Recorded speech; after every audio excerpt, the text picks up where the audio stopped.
Hey guys, what's going on? Welcome again to my YouTube channel, Eric Broadus YouTube. I say welcome again to my YouTube channel, Eric Broadus YouTube.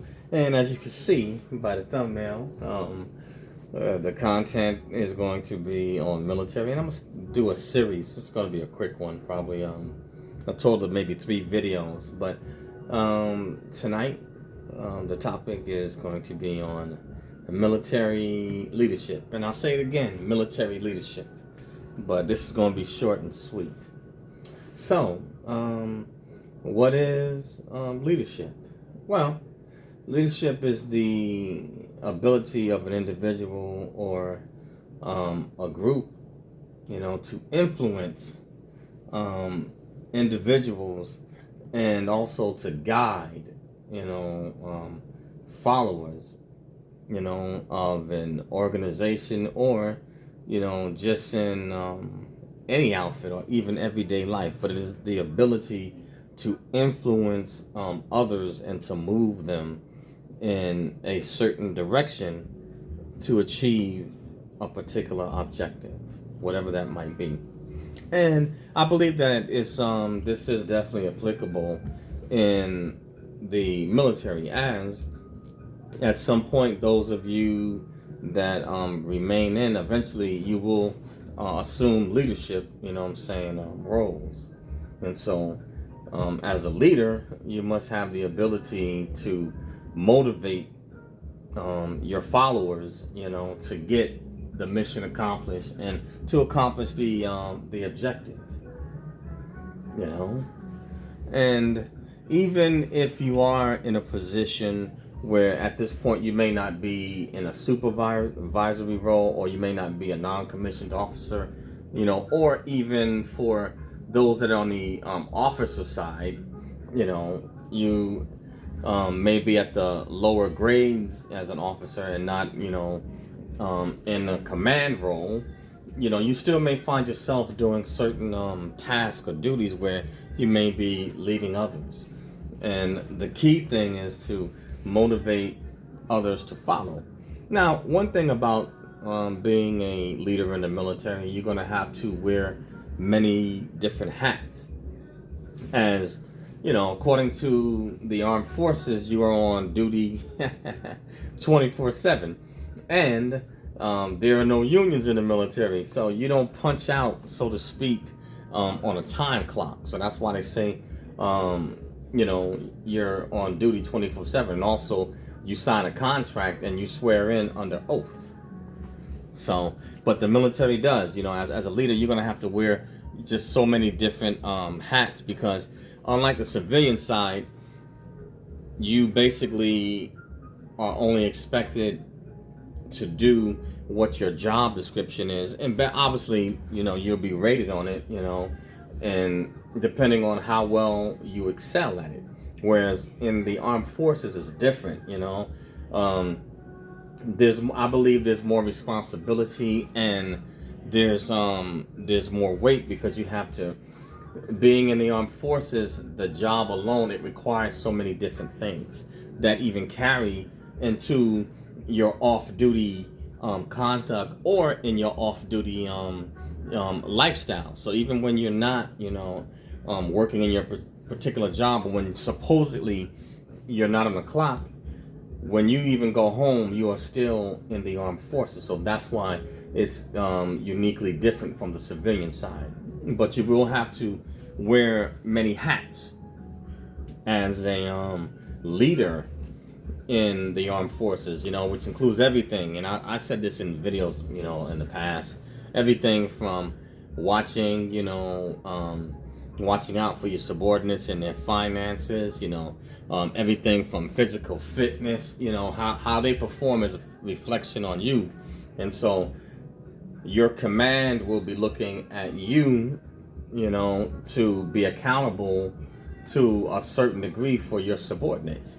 How well they perform in the different areas that they are tasked with in the armed forces. And so that will fall on you as a leader. And if they supposedly fail and they're not performing right, they will look at the the supervisor or the one, that's supposed to be, over them. Why aren't your subordinates performing as well, as they should be, or why aren't they well-rounded or, up to par?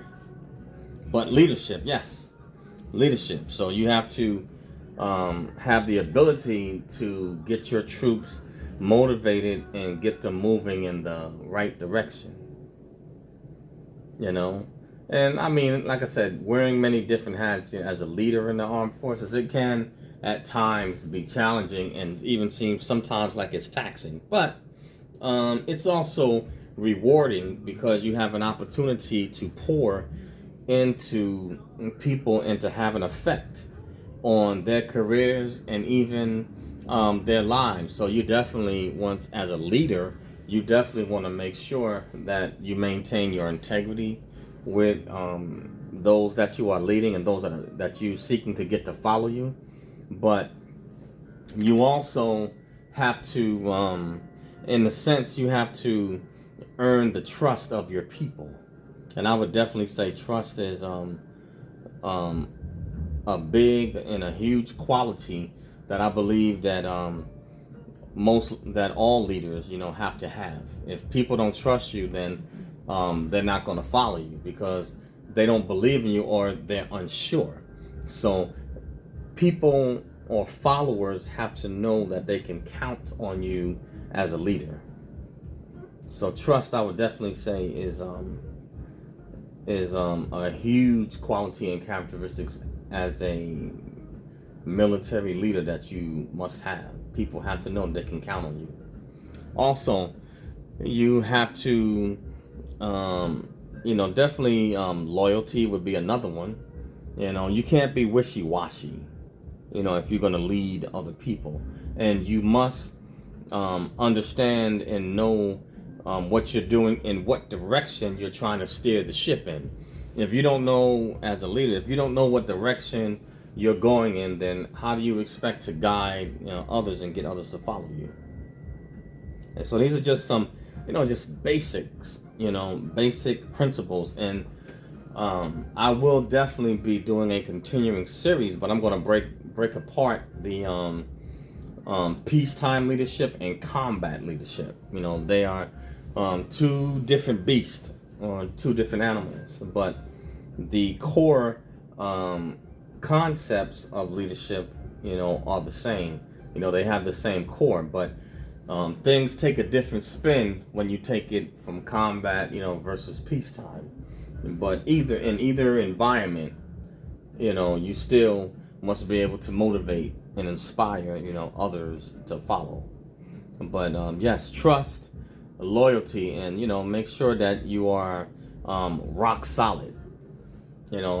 Make sure that you are rock solid so people know that they can believe you and that you can be counted on. And once they, know that they can count on you, and also that what direction you're steering the ship, saying then the people, once you've gained their trust and they know that you're going to be loyal to them, then, once you've garnered that, they'll be willing, to follow, and you have to know what direction you're going in. And you, as a leader, you ain't always going to have all the answers.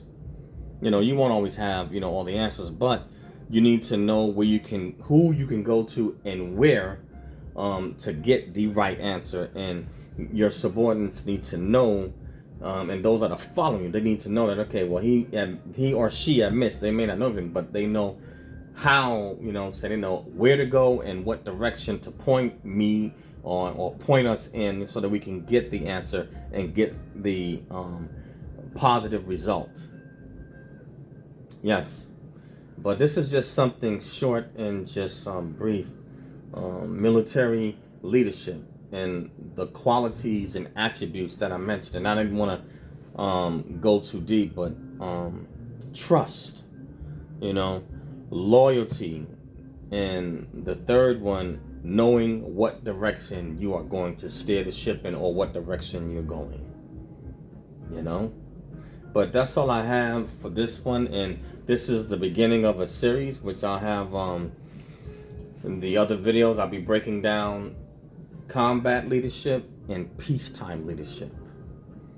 So this is something for you guys to ponder or to think about that are in the military, and also those that are considering a career in the military at some point. And if you join the armed forces, whether it's officer or enlisted, you will definitely, if you stay in long enough, or even if it's for a short term, in some shape or form, you will wind up in a leadership position. But that's all I have for this one. Name of this channel is Eric Broadus YouTube. That's EricBroadus YouTube. And please smash that bell to become a subscriber, and smash the like button to like the video, and leave a comment. If you don't like it, then hit the unlike button, please, and still leave a comment. I'd love to dialogue with you, and you may have something to add, that maybe I may have missed. And also, everyone has a right to their opinion, has a right to be heard. So please push it out and share Snacks Thoughts. Also, I mean, not Snacks Thoughts, Eric Broadus YouTube, but I also do have a podcast called Snacks Thoughts. And that podcast can be found on Acast, Anchor, Spotify, Spreaker, Radio PPM, SoundCloud, Apple Podcasts, Google Podcasts, iTunes, iHeartRadio, and a host of other social media platforms. So also, please join and subscribe to Snacks Thoughts, and share that as well. Push it out. Snacks Thoughts, SNAKZTHOUGHTS. Snacks Thoughts, and my YouTube channel, Eric Broadus YouTube. And lastly, I am teaching courses on Skillshare on how to succeed in the military, leadership, diversity, cultural diversity, and a host of other topics. So please sign up for Skillshare, and I will leave the link in the description. But that's all I have on this one, guys. Have a safe weekend. All right, guys. Peace out, and see you on the next one.